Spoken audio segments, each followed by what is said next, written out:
Hi friends, welcome to நம்மூர் சமையல். எல்லாரும் எப்படி இருக்கீங்க? நல்லா இருக்கீங்க அப்படின்னு நம்புகிறோம். நாங்களும் நல்லா இருக்கிறோம். ஓகே ஃப்ரெண்ட்ஸ், இன்னைக்கு நம்ம வந்துக்கிட்டு வித்தியாசமாக சமைக்கிறதுக்கு நம்ம அவுட்டிங் போகிறோம். அவுட்டிங்கில் நம்ம போன இடத்துல நம்மளை என்னென்னலாம் பழைய நினைவுகள் தூண்டுச்சு அப்படிங்கிறத பற்றி நம்ம சொல்ல போகிறோம். அதுபோக எந்த இடத்துக்கு போகிறோம் அப்படிங்கிறதையும், என்ன நம்ம சமைக்க போகிறோம், அதை எப்படி சமைச்சோம், எப்படி இருந்தது அப்படிங்கிறதையும் நம்ம தெளிவான முறையில் வீடியோவில் சொல்ல போகிறோம். வீடியோவை ஸ்கிப் பண்ணாமல் முழுமையாக பார்த்து ஃபுல்லாக தெரிஞ்சுக்கோங்க. அதுபோக இப்போ தான் நம்ம வீடியோ முதல் முறையாக நீங்கள் பார்க்குறீங்களா, தயவு செஞ்சு நம்ம சேனலை சப்ஸ்கிரைப் பண்ணிக்கோங்க. பக்கத்தில் இருக்கிற பெல் பட்டனை தட்டி ஆளுங்கிற ஆப்ஷனை செலக்ட் பண்ணிக்கோங்க. அப்போ தான் நீங்கள் ஒவ்வொரு வீடியோவையும் தொடர்ந்து பார்க்கலாம். ஓகே ஃப்ரெண்ட்ஸ், வாங்க வீடியோக்குள்ள போய் டீட்டெயிலாக பார்க்கலாம்.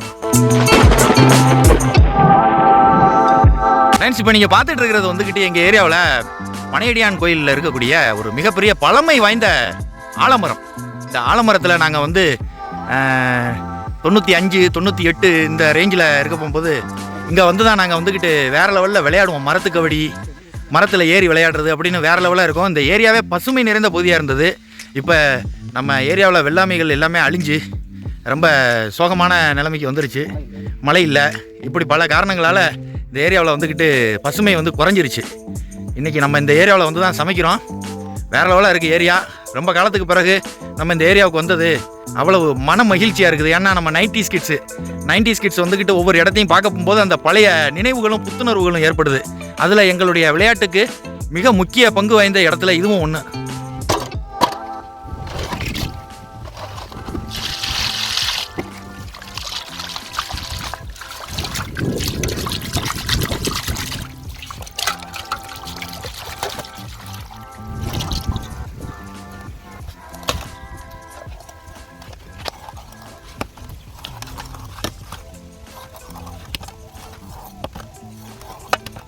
பயங்கரமாக இருக்கு மாப்பிள்ள இந்த இது மீன். வந்து தூண்டியில் பிடிச்ச மீன்னால சும்மா வேற லெவலில் இருக்கு.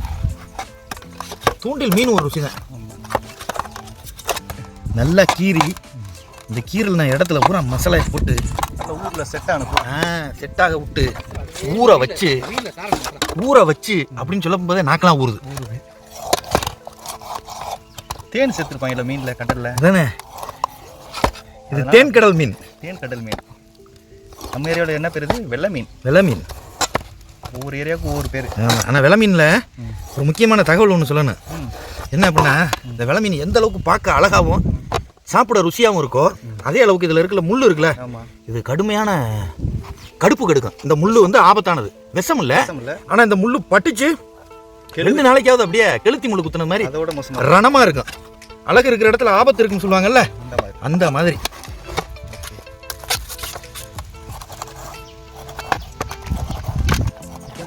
இப்ப நீங்க பாத்துட்டு இருக்கிறது வெள்ளை மீன். சும்மா இன்னைக்கு வேற லெவல்ல சுத்தம் பண்ணி மசாலா போட்டு வெறித்தனமா கிரில் போட்டு சாப்பிட போறோம்.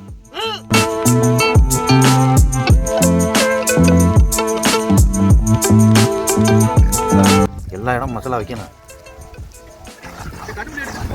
வேணாம்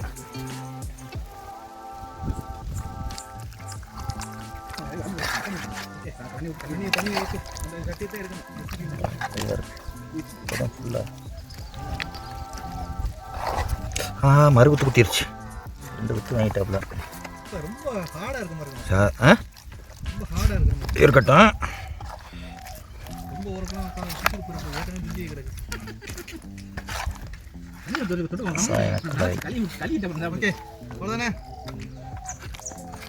அப்படியே ஊறட்டும்.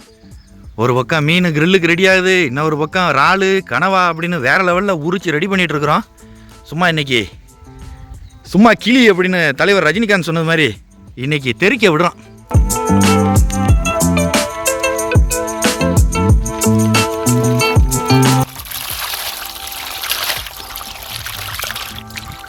கனவா இறாலு செம்மையாக ஆஞ்சாச்சு. கழுகி ஒரு பாத்திரத்தில் எடுத்துக்கலாம்.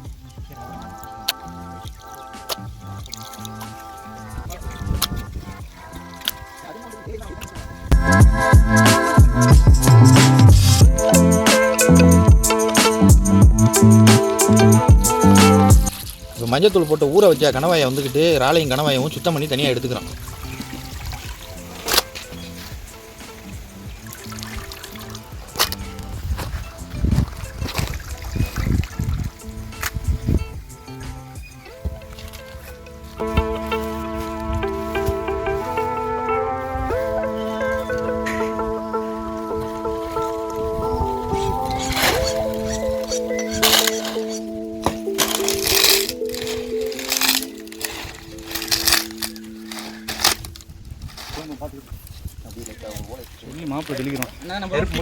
நம்மளால நெருப்பு மூட்டுறதுல கெட்டிக்காரர். இவருக்கு பேர் தீக்குளுத்தி.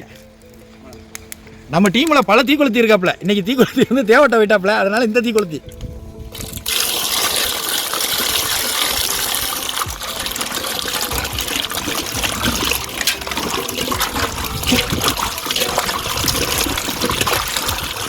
வெங்காயம் தக்காளி எல்லாம் கழுவி அள்ளி அரைச்சி இன்னைக்கு சும்மா வேற லெவலில் வெட்ட போகிறோம்.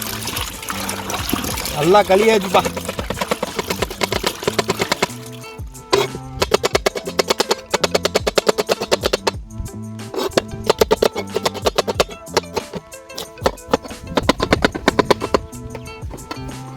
ஃப்ரெண்ட்ஸ், இப்போ நம்ம சட்டி ஏற்றிக்க போகிறோம். சட்டி ஏற்றி சட்டி சூடான உடனே நம்ம எண்ணெயை ஊற்றி இன்னைக்கு இறாலையும் கணவாயவும் வேற லெவலில் இன்னைக்கு குழம்பு வைக்கிறோம். சட்டி சூடாயிருச்சு, தேங்காய் எண்ணெய் ஊற்றிக்கிறோம். தொடர்ந்து கடல் எண்ணெய் ஊற்றிக்கிறோம். அதை தொடர்ந்து நம்ம பட்டை வகை சேர்த்துக்கிறோம். தொடர்ந்து நறுக்கி வச்ச வெங்காயத்தை சேர்த்துக்கிறோம்.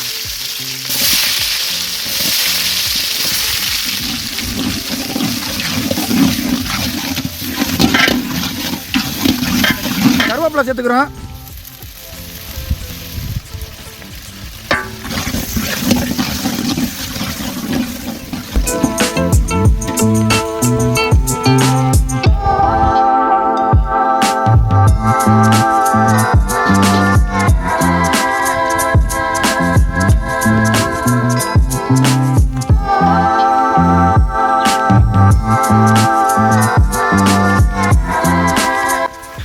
இப்போ நம்ம தக்காளியை சேர்த்துக்கிறோம்.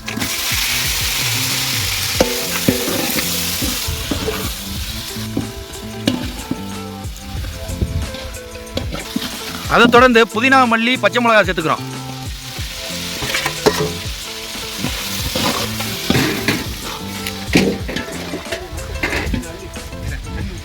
ஃப்ரெண்ட்ஸ், தக்காளி வெங்காயம்லாம் நல்லா மசிஞ்சு வரப்போகும்போது இப்போ நம்ம இஞ்சி பூண்டு சேர்த்துக்கிறோம்.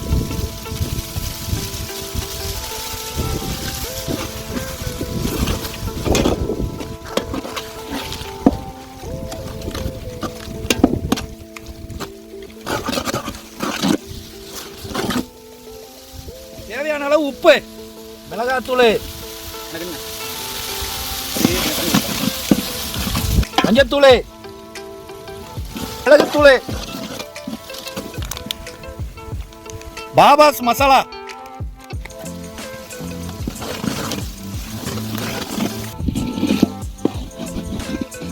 அடுத்து கழுவி வச்ச இறாலைங்க கணவாயம் போட்டுக்கிறோம்.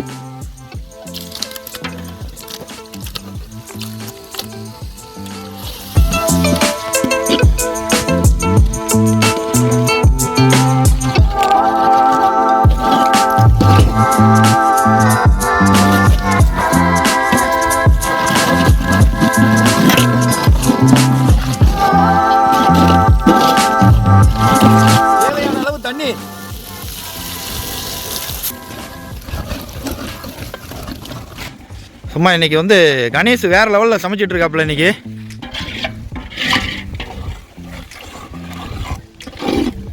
கனவா இறாலு கணேஷோட சமையல்.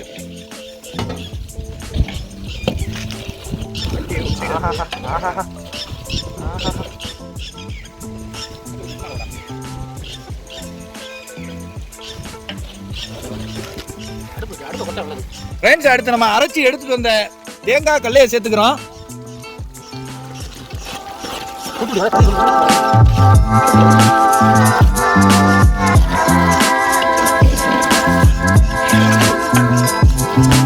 ஃப்ரெண்ட்ஸ், இப்போ சட்டியை மூடிட்டு அடுப்பை பிரிக்கிறோம். ஓரத்தில் ஓரங்கட்டிங்க, அப்படியே தணல்லே கிடக்கட்டும். ஃப்ரெண்ட்ஸ், சும்மா வேற லெவலில் இறாலும் கணவாயும் வெந்துருச்சு. இப்போ நம்ம இதில் புதினா மல்லியை போட்டு ஃப்ளேவராக அப்படியே சட்டியை இறக்கிக்க போகிறோம். இன்னைக்கு நம்ம செஞ்ச இந்த கிரேவி வேற லெவலாக இருக்க போது. சாப்பிடும் போது எப்படி இருக்கு அப்படிங்கிறத ரிவ்யூவை நம்ம பசங்க சொல்லுவாங்க. அதை கேட்டு நல்லா தெரிஞ்சுக்கோங்க. ஆமா, மணக்கலையா? இப்போ நம்ம அடுப்புல இருந்து சட்டி இறக்கியாச்சு. அடுத்து நம்ம என்ன பண்ண போறோம் அப்படின்னா, இந்த அடுப்பை பிரிச்சுட்டு வேற மாதிரி அப்போதே நம்ம மசாலா போட்டு வச்ச அந்த வெலை மீன் கிரில்ல அப்படின்னு சொல்றது மாதிரி கிரில் பண்ண போறோம். இப்போ நம்ம அந்த கிரில் செய்யறதுக்குன்னே செஞ்சு வச்ச அந்த வழக்கம்பியை கொண்டுகிட்டு வந்து இப்போ நம்ம பழைய அடுப்பு இருந்த இடத்துல அப்படியே கரெக்டாக பொருத்தி வச்சு இதில் அந்த நெருப்பு எந்த அளவுக்கு தணல் வருதோ அதுக்கு தக்கபடி நம்ம செஞ்சு அதை நம்ம செம்மையாக சுட்டு எடுக்க போகிறோம். பண்ண வேண்டிய முக்கியமான வேலை என்ன அப்படின்னா, இந்த மாதிரி ஒரு புது ப்ரஷ்ஷை எடுத்து நல்லா எண்ணெயில் நல்லா டிப் பண்ணிட்டு அதை நல்லா எல்லா இடமும் தேய்ச்சி விட்டுறணும். அப்போ தான் வந்து மீன் வந்து இதில் கம்பியில் ஒட்டாது, வேக்காடுக்கும் நல்லா வரும்.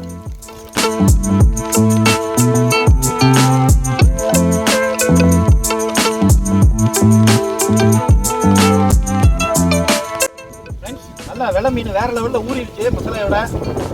கீழே மிச்சம் இருக்கிற மசாலாவை நம்ம அதோட சேர்த்து ஆட் பண்ணிட்டு அப்படியே வயிற்றுக்குள்ள 2 தக்காளியை வச்சு சுட போகிறோம். அப்படி வயிற்றுல அப்படி வச்சுட்டு இந்த மீனை எடுத்து அப்படி வயிற்றுல வச்சு அப்படி தூக்கி வைக்க போகிறோம்.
ஒரு பகுதியில் இந்த வெலை மீன் வேற லெவலில் வெந்துருச்சு. இப்படி தொட்டு பார்த்தா நம்மளுக்கு தெரியும், அப்படியே பஸ்பமாக இருக்குது. இதே மாதிரி அந்த பக்கமும் வெந்துருச்சு அப்படின்னா எடுத்து வச்சு வேற லெவலில் சாப்பிடலாம். மீன் வேகுது பார்த்தீங்களா, உங்களுக்கே தெரியும் வெந்தது. கருப்பு கருப்பாக அந்த மசாலாவுடைய இது ஃப்ளேவர் எல்லாமே கம்பியில் ஒட்டி இருக்குது. இப்படி நம்ம கம்பியை எடுத்துட்டோம் அப்படின்னா மீனை பார்க்கும்போது வேற லெவலாக இருக்குது. வெலை மீன் வேற லெவல் கிரில்லு.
ரொம்ப அருமையா இருக்கு. இருக்கிறதுலே ஃபிஷ் வேற லெவல்ல மசாலா பண்றது. மீனை பாருங்க, அப்படியே அப்படியே ஒவ்வொரு வீடியோலையும் நாங்கள் சொல்ல நினைக்கிறது வந்து எதுவும் சாப்பிடையில நாங்கள் சொல்ல நினைக்கிறது இல்லை, சாப்பிடும் அவ்வளோ டேஸ்ட்டு. சில பேர் சொல்ற மாதிரி சமைக்கலே ருசி தெரிஞ்சிடும் அந்த ஸ்மெல்லுலையே. அந்த மாதிரி நம்ம ஊர் சமையல் சேனல்ல சமைக்கிறப்பவே அந்த ருசி தெரிஞ்சதுப்பா. நல்லா இருக்குப்பா. சாப்பிடையில சொல்ல முடியல, சாப்பிட்றதுக்கு தான் டயம் இருக்கு. டிஸ்டர்ப் பண்ணாது தயவு செஞ்சு. சாப்பிடையில டிஸ்டர்ப் பண்ணாது. சொல்லுங்க தலைவரே, சாப்பாடு இதை பற்றி. ஓகே, ஊர் சமையலில் உங்களை இதில் வந்து வரவேற்பு கொடுத்து நீங்கள் சமையல் பண்ணி எப்படி வாழையில விருந்து வச்சுருக்கீங்க நீங்கள். ஆனால் நம்மளுடைய டீம் இருக்குல்ல, எனக்கு என்ன ஆனால் உண்மையை சொன்னால் செம. எங்களுடைய சமையல் எவ்வளோ டேஸ்ட்டாக இருக்குது அப்படிங்கிறத நீங்கள் லைக் பண்ணுங்கள். பாருங்கள், ஊடா இதுக்கு பேர் வந்துக்கிட்டு ஸ்பெஷல் மெயின் ஐட்டம் இதுதான். ஓகே, என்ன ஸ்பெஷல் விருந்தினா வந்து அழைச்சிருக்காப்புல. நம்ம ஊர் சமையலில் வந்து முத்தார் பாய் வந்து என்னை வந்து கூப்பிட்டுருக்காப்புல. இன்னொன்று சொல்கிறேன், இங்கே இருங்க இப்படி அள்ளி இங்கே இருங்க பாருங்கள். நீங்கள் செம்மையாக இருக்கும். இப்படி வச்சேன்னு வச்சுக்கலாம், பேசவே முடியாது. ஏன் தெரியுமா, கோச்சுக்கிறா கைஸ் செம்ம.